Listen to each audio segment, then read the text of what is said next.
James Franklin has been fired from Penn State after getting a lead on Oregon in overtime, then having two straight losses versus UCLA and Northwestern. Joe, Penn State makes the move.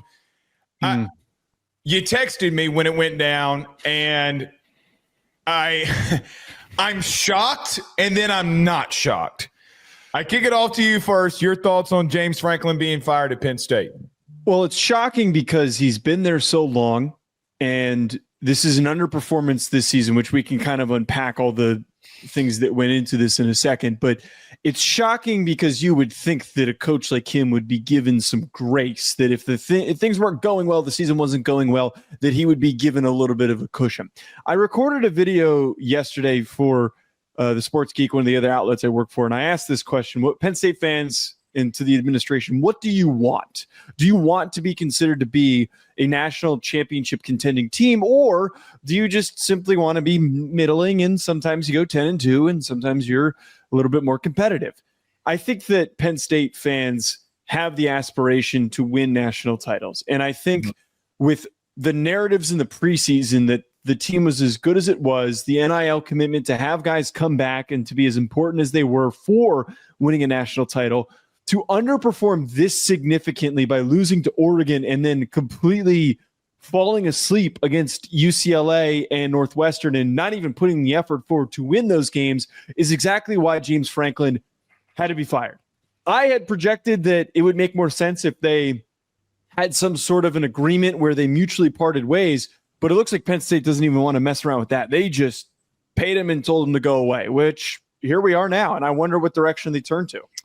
So James Franklin's time at Penn State, he was 104-45. So when you contextualize a decade plus, okay, because what we do here, Joe, is when we look at a coach being fired as an example, okay, we only look at what's happening right now, okay? And I know that Penn State fans have taken a lot. You haven't beaten the top teams. You only have 2 wins over top 10 opponents. You got favorable matchups in the playoff last year. And then when you finally got against a quality team in Notre Dame, you're unable to overcome.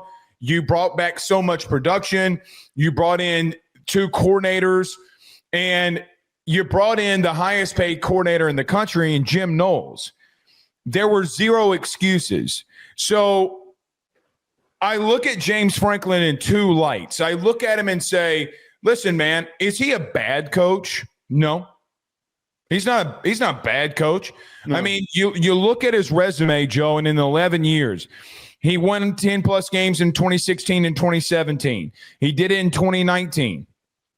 They didn't have it in 2020, but he did it in 2022, 2023, 2024, where he not only just won 10 games, but he won 10 games plus, 11 wins, 11 wins, 11 wins, 10 wins, 13 wins. But he's also 0-3 this year in Big Ten play. And what's crazy to me about all of this is you can tell by a team's culture and buy into a coach when you respond to a loss. Joe, they were leading Oregon in overtime. Think about what has happened over the last 3 weeks. They were very close to beating Oregon. They led them. And then 3 weeks later, he's fired with a $50 million. I'm rounding up to $50 million. With a $50 million buyout. By the way, what do you do with Jim Knowles? What do you do with Andy Kotelnicki? What do you do moving forward? Now, I mean, I'm sure that there are a lot of people in this sport that would love Jim Knowles as their DC. So, yeah. I mean, quite honestly, I don't know if he or Kotelnicki move on. Who knows how all this is going to play out? But, Joe, I say all that to say this. I do think it was time. And I think Penn State fans have yearned for more, and they hadn't gotten it. They are a passionate alumni. They're a passionate fan base. They finally kind of got into NIL the way that other teams are getting into NIL, and when shit didn't go their way, they pulled the plug. Well, newsflash to everybody that's been doing this since 2021. Newsflash. It's not about getting the big name guys. It's about getting the right guys into your building. because when you lost to Oregon, you had no pulse. Now, I don't think, as ironic as this is about to sound, that the UCLA loss is as bad as maybe it was a couple of weeks ago, because I mean, no. I mean, they just beat down Michigan State. I get it. But Northwestern in losing to them is a massive deal, because you're 0-3 against Power 4 opponents. 0-3. It was time to move on, and you brought up the question, where do they move to next? I think there's a laundry list of guys and people who would love this job, and I do wonder where they'll go to next in this. But James Franklin, I hate it. He's a good coach. And for him, not a great one. That's the thing that needs to be talked about. He's a top 10 coach. No. Yeah, he is. Because nobody has more 10-win seasons over the last 2 decades than him. Like, you can't look at Lincoln Riley as an example, or some of these other coaches that have gone 7-6, 7-6, 7-6. He's done that. I mean, you did. You wanted more. No one is more accomplished without a national title between him and Brian Kelly. I mean, it's just the truth. So you look, I think he's a really good coach. But the thing that comes down to it is, you know what he should do? Pull the Dan Mullen. Go into TV. Because Dan Mullen's got a team right now that's 6-0. And I'm UNLV. Does James Franklin really want to go to UNLV? Like, I don't. No, I don't think he'll have to. Dan Mullen was a different scenario. Dan wasn't getting to 10 wins. But you go put your face right on TV and you keep plastering yourself every week in front of people, Joe, in 2 years, he'll be back in the game. Well, I guess 2 things. One, I don't think that he has to do the Dan Mullen route, because I actually think that with all these openings that we're going to have, and I said this, I think Arkansas would strongly consider hiring him. No, they won't. Okay. I do think that they're, at the very least, with more openings, and we don't know what the second layer of jobs that are going to open. There is going to be Auburn open. Does Florida open? Right. Does one of those jobs open? And do they strongly consider bringing in and hiring a guy who has a good overall record, that thinks that if they give him different resources than what Penn State did, that he would succeed? I reject the claim, though, that he is a top 10 coach. He is not. He has been a coach that has succeeded purely off of the fact that Penn State has had incredibly favorable scheduling in his entire time when he has been there. He has been a coach that has feasted on dominating the bad to mediocre mid-level teams in the Big Ten, and his record against top 10 teams and top 25 teams is reflective of the fact that they don't compete with the top teams in the conference. Mm-hmm. I don't think that, actually, as much as I'm suggesting that some of these programs might consider going after James Franklin, I don't think that he has proven that he can take a team to premier levels. He is the right coach to lead a team like Vanderbilt, and he turned Penn State into a Vanderbilt-type team, a team that is plucky, that will dominate, will have some big-name stars every so often, but will never enter into the premier brands of the sport, despite Penn State being a premier brand. So I don't know. I don't agree with that. I think that this has been something that wins and losses have got to matter. They do matter, Blake, but the context of what those wins and losses were, I don't think he's been there so long, and he has stacked up so many wins because he has had incredibly favorable scheduling. I think it makes him look a lot better than he actually is. This season's an example. I mean, but we look at a guy like Matt Rule as an example, who I'm sure whose name will be fired off in here in these coaching carousels and things to that nature. Joe, he's got more 10-win seasons the last 3 years than what Matt Rule has in his entire life. I wouldn't even put Matt Rule in the same conversation as him. But he's going to be in those conversations. Like, with all due respect, I love Fran Brown, and I think Fran Brown should be one of the top names. And I know that you brought this up a couple of weeks ago, even though you keep trolling and saying Penn State head coach Dabo Swinney on every coaching search that comes up here. Yeah. But, like, I think Fran Brown. But I understand what you're saying. I understand, and I know what you're saying. It's the Les Miles effect. And I texted this to you, where you have a coach that has dominated for a decade. And I say dominated, let me retract my verbiage. Okay. considering that you have 134 teams in FBS and you have just as many 10-win seasons as any of them, you've dominated the teams that you needed to dominate. Okay? You haven't been able to overcome and be a great. I wonder if James Franklin, with time off now, looks himself in the mirror and asks himself what he's got to change himself to be able to, if he ever gets back in coaching, overcome that. But there also comes a point in time where Penn State people will watch this video and say to themselves, Blake, he wasn't any good.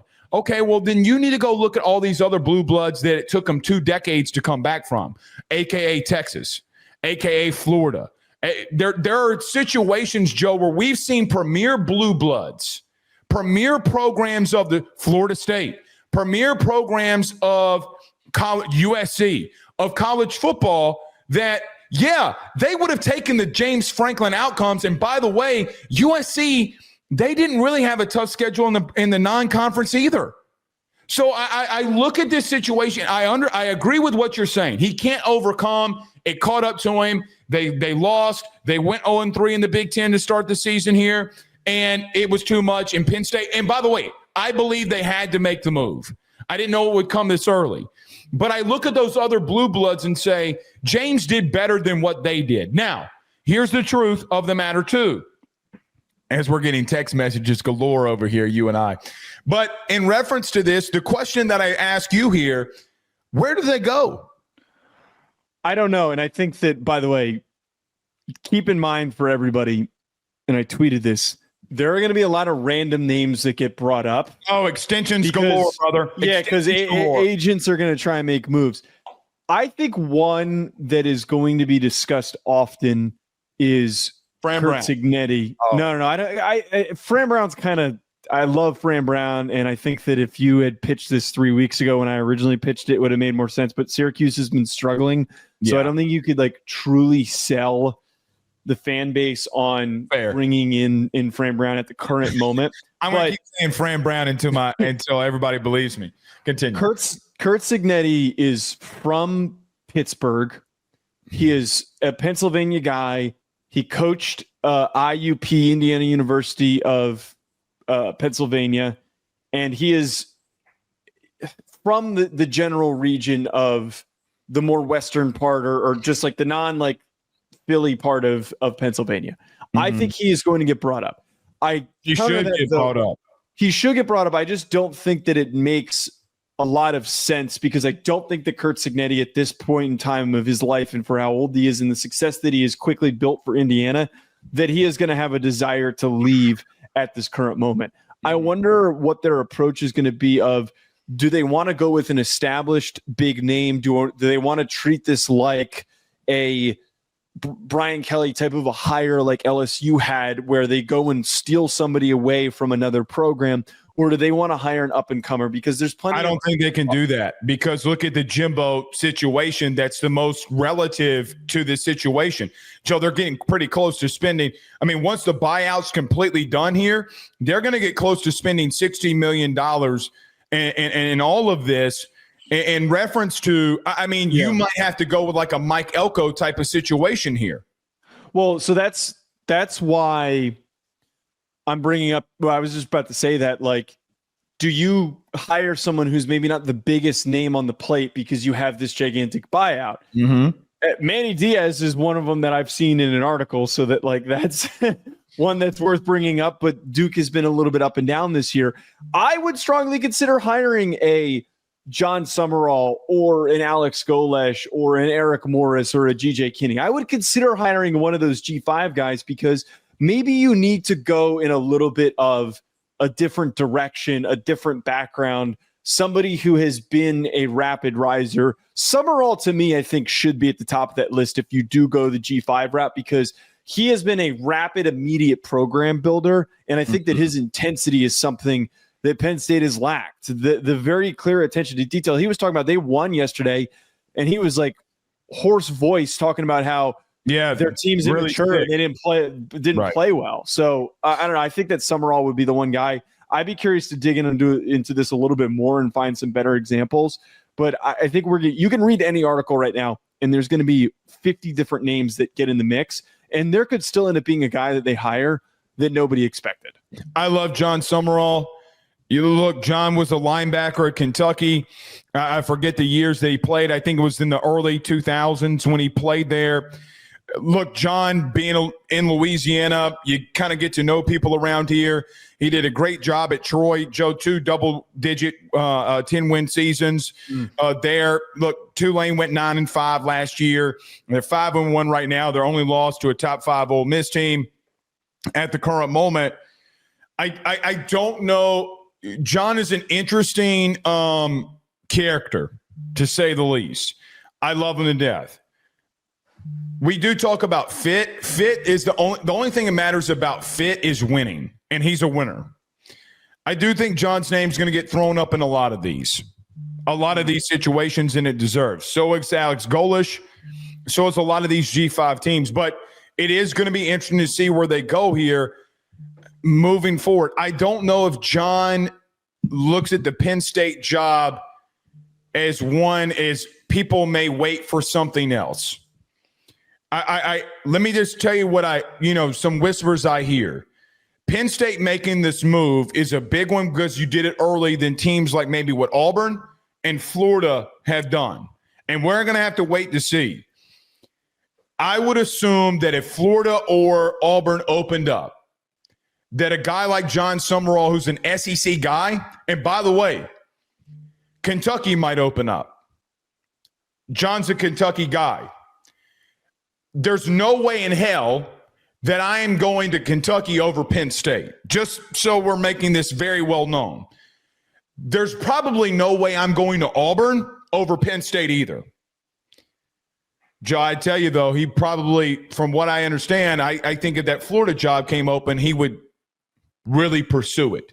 Right. So if you're going to make a move, you kind of behind the scenes have got to get things accepted pretty quickly, because this coaching carousel right now is absolutely nuts. This is going to be the craziest one that we've seen in the last 10 years. Maybe you got Arkansas. Hold on. I have it right here. Let me pull it up very quickly.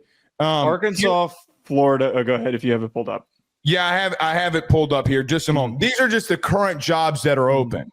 You have Arkansas, Oklahoma State, Oregon State, Penn State, Stanford is technically open, Virginia Tech, UCLA. Now, Penn State is clearly and by far the biggest name school there. But what if Florida and Auburn do come open? And then on top of this, and he's a Kentucky guy, and Kentucky is really struggling. So you get to a situation, Joe. I don't know. The big thing too with this though is that this is going to be one of those cycles because there's so many big jobs open. Another big job will open. It's kind of like, I brought up the Brian Kelly thing earlier as how they might approach it, but that recruiting cycle was one of those years where jobs that nobody expected to come open became open, and they came open at weird times. So Oklahoma ended up going with Brent Venables, and Notre Dame went with Marcus Freeman. By the way, I need to be very clear about this. There is no way in hell, because it's going to get brought up, no way in hell that Marcus Freeman will leave for Penn State. Penn State is not a better brand, and they're not going to be able to throw more money at Marcus Freeman to get him to leave. I promise you that I'm sure that Marcus Freeman's agent will be smart about this. Marcus Freeman will not leave Notre Dame for Penn State. It is a lateral move. If not, I would argue a slightly lesser job, considering what amount of resources have been put towards Notre Dame in the past couple of years. So I want to get that one out of here because I think Penn State fans can get a little creative with pitching that one. I'm sure it's one that's going to get brought up a ton. I mean, Marcus Freeman, listen, did not argue that situation because I don't technically disagree with you. I think Marcus Freeman would be a slam dunk for them.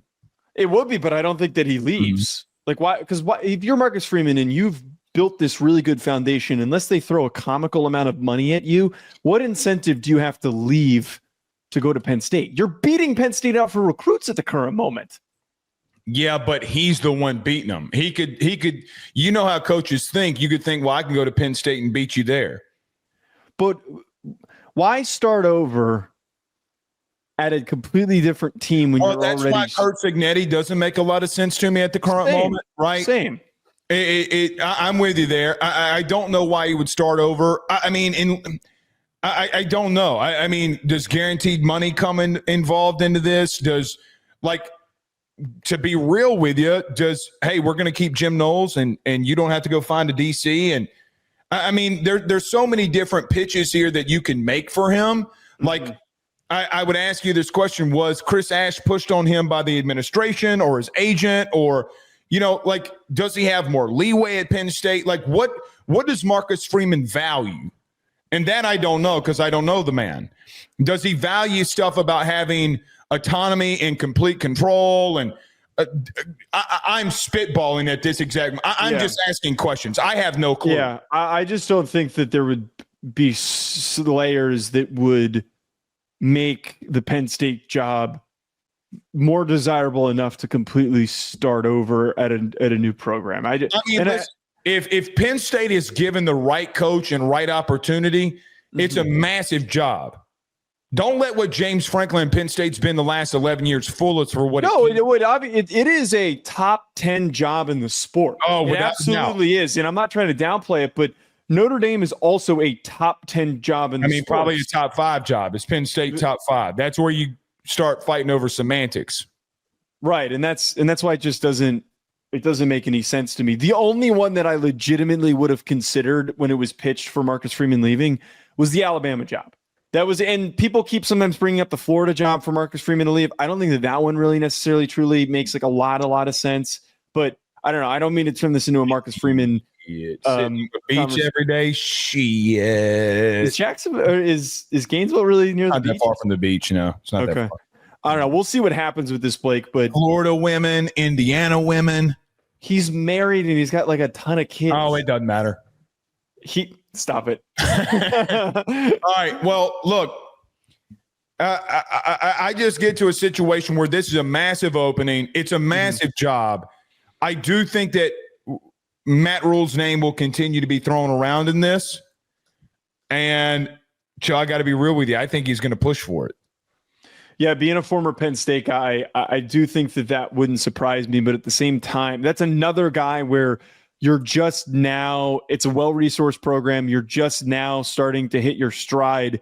Is it really worth taking the risk of going somewhere else? Unless maybe he doesn't think his footing's great at Nebraska, and maybe you can't recruit at Nebraska the way that you can recruit at Penn State. And Penn State's a better job than Nebraska. Right. So, because he can own the tri-state area for recruiting compared to Nebraska being in the Midwest. It's a little bit harder. There's just not as many recruits in the general Nebraska area. It's tougher. It would be tougher. Here's the thing. Coaches getting paid a lot of money. What's easier and what's more prolific? I have an easier job and easier job from recruiting, but a more prolific job and it's home. So, well, and both things apply for Matt Rule, which is why it's somewhat. And both things kind of apply to, like, listen now. Let's just say they go Kurt Cignetti route. You can't compete with them. Indiana cannot compete with what Penn State can put in front of Kurt Cignetti. They can't. Sorry, sadly, no. Unless there's some sort of stockpile of money that they're holding on to, and they're just going to unleash. They got a lot of billionaire alumni, so you never know. Well, maybe they can, but at the same time, I still don't. So does Penn State. Yeah, I mean, like, again, the reason these teams are blue bloods is because they put in more money and the care is there. So we'll see. This is going to be interesting. I am shocked. I got to be. I'm shocked a little. I am too, dude. My phone started buzzing. I was making lunch and I'm like. It like wouldn't stop buzzing. I'm like, all right, this is annoying. Who's texting me right now? And I look at my phone. Somebody, shout out to Carrington Harrison, who listens to the show, who's a radio guy with Infinity Sports Network. And I look at my phone. I'm like, there's no way that this is real. I clicked into the Thamel update and I thought it was a fake account. I did too. When you sent it to me, I swear to God, I was like, I felt. Here's something sad. I felt bad for you because I was like, damn, Joe got. It was the same thing for me. It was the same thing for him. I'm like, oh man, great here. Everybody's gonna be doing this bit for the next couple of weeks, and that's how insane this is. Somebody pointed out this is the second highest buyout that's been paid for a coach. Yeah, so Jimbo Fisher was number. Here's the thing. Now, here's the thing. Let's leave with this, Joe. They're gonna get around $60 million in total buyout. because I don't think somebody leaves. You're not going to keep both coordinators. Okay, you're not going to leave all the assistant coaches. There's going to be other turnover. You're spending $60 million. Yeah. Now you got to go buy out a coach. I don't know, unless they get a massive investment. I don't know if they can go get one of these big names. That's what I don't know. We'll see what their money's like. We'll see what it's like. Hey, man. I mean, maybe you do need to go the Mike Elko route. Look at Mike Elko right now. Well, some apparently, and per the R&J Discord server guy, they're talking about how apparently Penn State fans want Mike Elko. So which I don't think that. See, that's the only one where I'm like, even the Marcus Freeman one. There's like maybe a 5%. You can't compete with A&M. No, sorry, no. That is the one school that or Texas Tech's the other one. Like I'm sure Joe McGuire might even get number one you're not going to out money them. No. No. And listen, let's just say hypothetically he gets A&M to a playoff. When they've been as down as they are, they will give him $200 million guaranteed. Yeah, I mean, you think I'm joking? I'm not. Brother, they paid a coach $75 million to walk away. Yeah. What do you think they're going to do for a coach that's winning? Right. Exactly the point. All right. We'll see y'all tonight. Peace.